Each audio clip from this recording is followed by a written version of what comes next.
องสามหนึ่งสองสามหนึ่งสองสามหนึ่งสองสามไว้กลับคืนหนึ่งสองสาม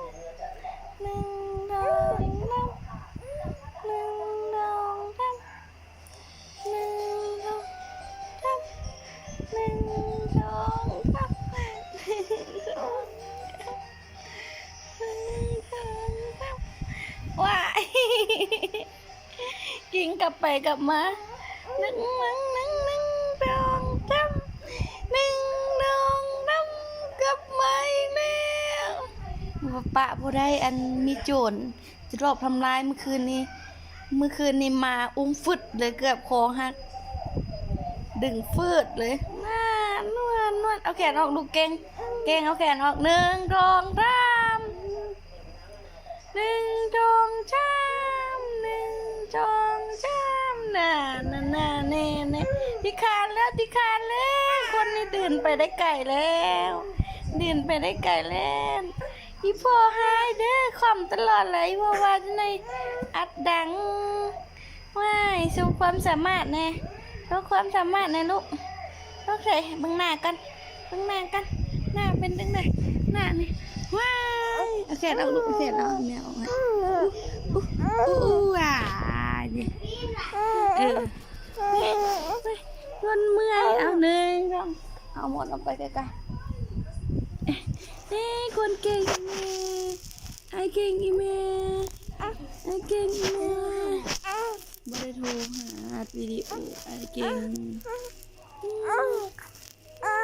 แม่จะให้กำลังใจเด้อคุณรออยู่นะน้อยเมื่อยตอนนี้นะ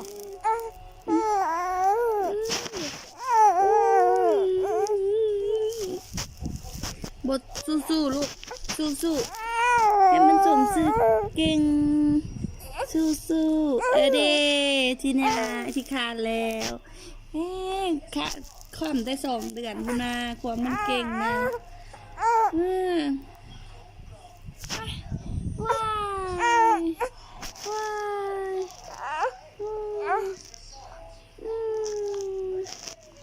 แมนบอเนาะ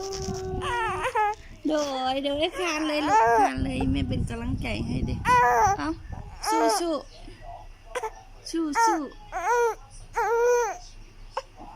สรุปว่าเป็นอย่างนี้สรุปว่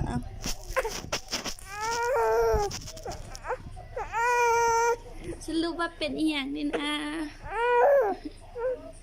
ก็เชื่อดีลุกได้แล้วโดนว้ายจมอีกยังจ้ะนั่งไปหากล้องนึ่งทองดามนั่งนึ่งทองดามสบายดีก็ชื่อไอ้เก่งเด้อเก่งคนรอเด้อเก่งได้3 เดือนแล้วเด้อแต่ไอ้เก่งความได้แต่2 เดือนไอ้เก่งชื่อแท้สุขสวรรค์เพราะว่าชื่อของพ่อค่อยชื่อพรสวรรค์ค่อยก็เลยได้เป็นแม่ค่อยชื่อสุขกัญญาก็เลยมารวมกันได้สุขสวรรค์คนรอเย่แม่มาค่อยขึ้นฮอดเอ้ยเมหลายเอ้ยเมเอ้ยเสียงแล้วมาเอาไอ้เก่งช่วยแม่มาเด้อไอ้เก่งขึ้นฮอดไอ้เมไอ้เก่งความได้แล้วเด้อขึ้นฮอดไอ้อเล็กพอไอ้อเล็กขี้ดื้อมีแต่คนรังแกค่อยเดี๋ยวนี้มีแต่คนรังแกค่อยไอ้สิงหาก็มาเฝ้าตลอดเดี๋ยวว่าย่าไอ้สิงหาอุ้มเมื่อคืนไอ้สิงหามาอุ้มน่ะติ๊งแต่ละมือบ่มีหยัง2 แม่ลูกเฮาพากันเบิ่งโทรทัศน์เอาลูก